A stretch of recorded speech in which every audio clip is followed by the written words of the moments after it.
and welcome back to Faith Evolving. My name is Mary Claire, and today we're going to be talking about thievery.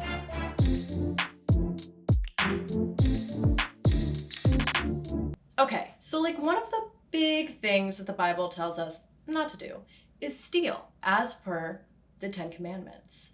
But what if I told you that there was an instance in the Bible where someone did a little sleight of hand and God pretended not to see it? Now, this story is found in Genesis, whereas the 10 Commandments weren't released until Exodus. However, it is still a really interesting story. So take out your Bibles if you want to follow along and turn to Genesis 31. Okay, before I drop a few verses, it's probably important to set the stage a little bit. We need to know about Jacob. Well, Jacob was a bit of a trickster mama's boy who conned his older brother Esau out of his inheritance and blessing with a little help from his mama by taking advantage of Esau's desperation and then later impersonating Esau. So keep that in mind, desperation and then identity theft. And all this,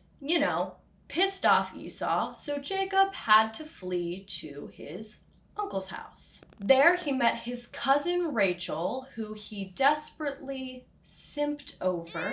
Ew. Yikes. So, Jacob's uncle Laban was a bit of a swindler himself, and so he made Jacob work 7 years for free, but at the end of it, he could marry Rachel.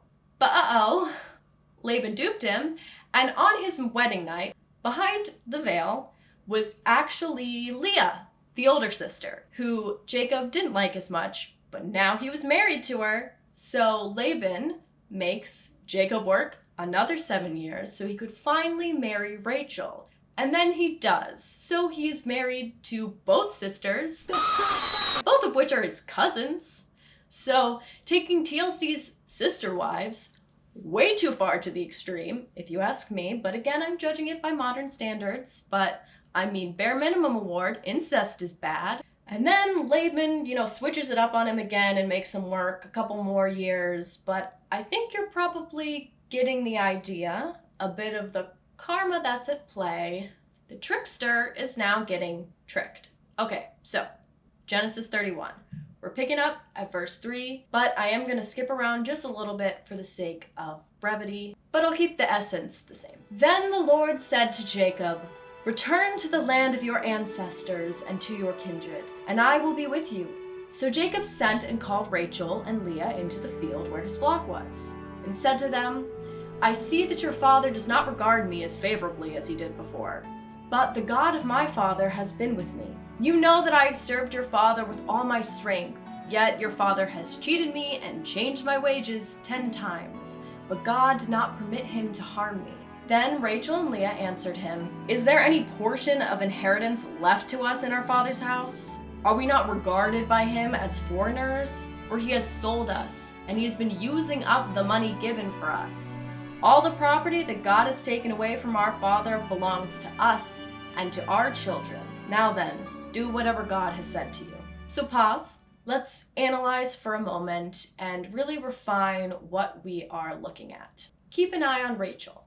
That is who, for the sake of this video, we're caring about, because that's who the video is about. Note what is said there by Rachel and Leah about being sold. It is true that marriages from ancient times up until fairly recently in the grand scheme of human history were, and sometimes still are, an exchange of property between men. The thing is, the language when it comes to Laban marrying off his daughters differs from just about everywhere else in the Bible where it talks about marriage. So I went to Accordance, a software that I had to get for my Hebrew class that helps you navigate biblical Hebrew better and to see what the text may have been actually saying. And it informed me, and now us, that the word used, which I'm going to try to pronounce based off of only 3 classes of Hebrew, mekav, I don't know.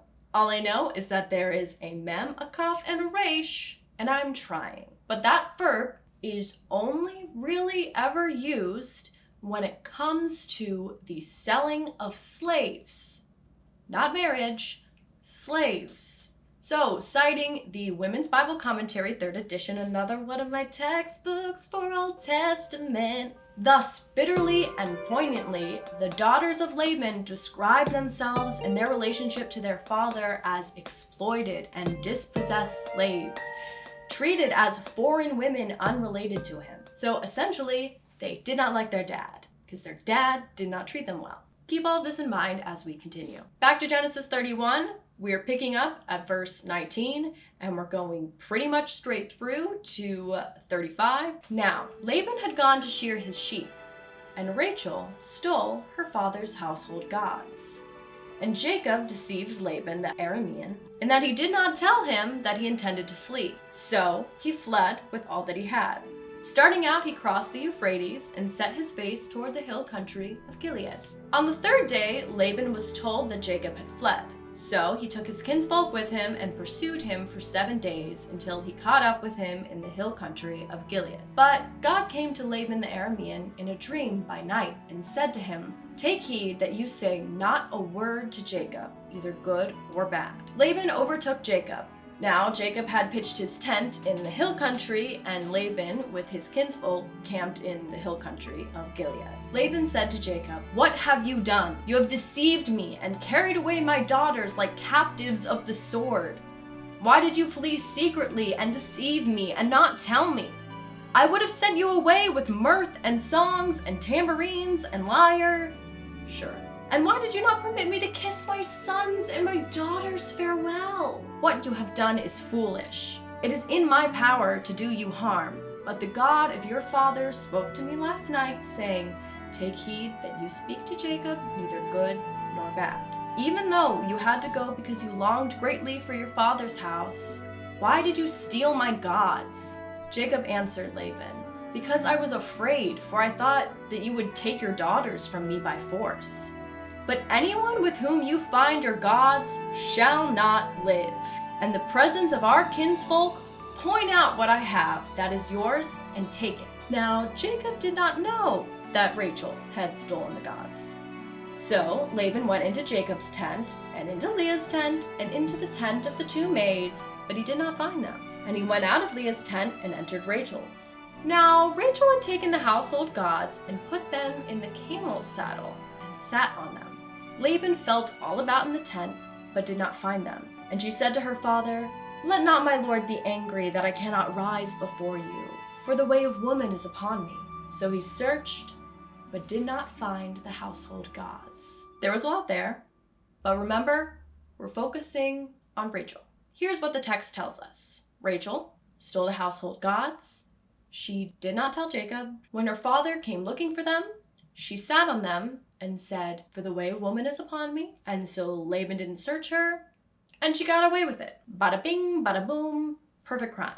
But analyze a little deeper, and you'll find that Rachel, like pretty much all of the matriarchs in Genesis, was gaslighting, gatekeeping, and girl bossing. So, breaking it down.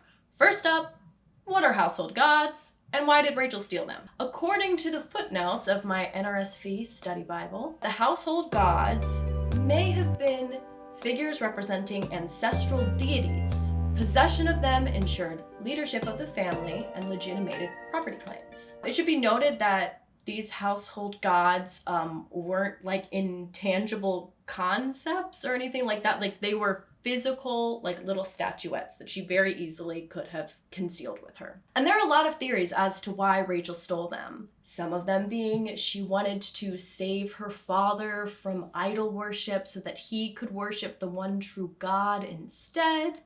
Maybe she worshipped those idols herself, and in case of Jacob's whole God thing didn't pan out, she had a backup. Specifically, if they would have helped with fertility because she had fertility problems. But I don't like any of these theories. Honestly, I think that some of these theories, especially the first one, made Rachel out to be a lot more honorable than anything in the text would indicate. So let me propose to you my theory.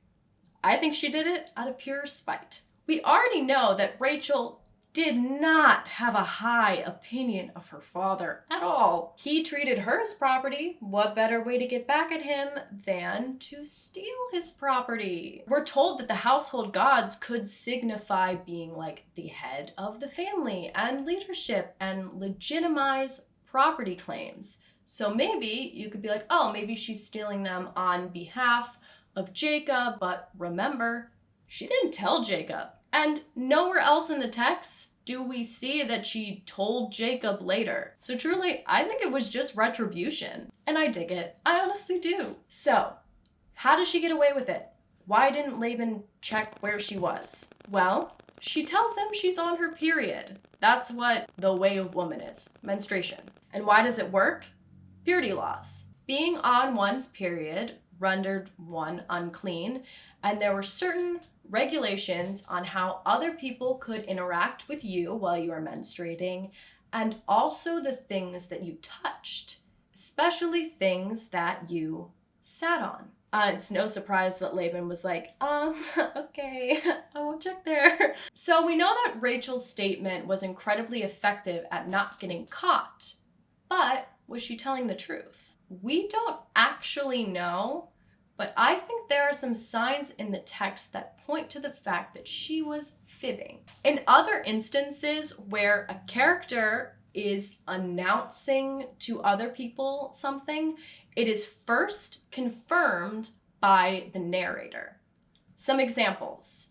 Up top, when the Lord speaks to Jacob and tells him to go back to his father's homeland, and then he announces to Rachel and Leah.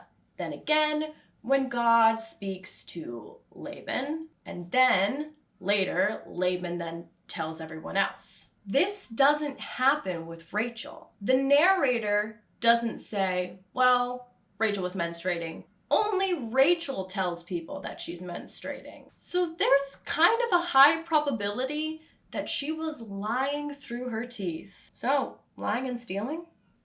That's biblical womanhood.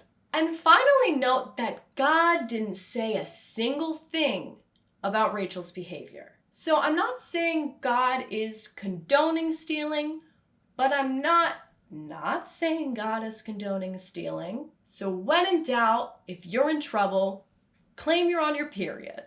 Even if you're a person who can't menstruate, just claim it anyway. Throw your opponent off their game. Get away with crime. Rachel didn't in the Bible. So everyone, that is how to biblically get away with theft. I want to make it very clear, I, as Mary Clare, am not condoning theft. Don't steal things, especially if you don't need to steal things. If you're like some rich kid who's like, I'm gonna go through a kleptomaniac phase. Don't do it. Just don't do it. But like, comment, and subscribe. You can donate to my Ko-fi if you would like, which is linked below if you want to tip me for my work, because education is expensive. Full disclosure, this video was a assignment for Old Testament. So let me know if you like these style of videos where I'm really diving into stories. It was a lot of fun. Or if you're like, please never do this again. Just write a paper instead, dumbass. Also in the comments, let me know if I butchered the Hebrew, including my Old Testament professor who is watching this, who is also my Hebrew professor. Let me know. And I think that's everything. Okay, bye.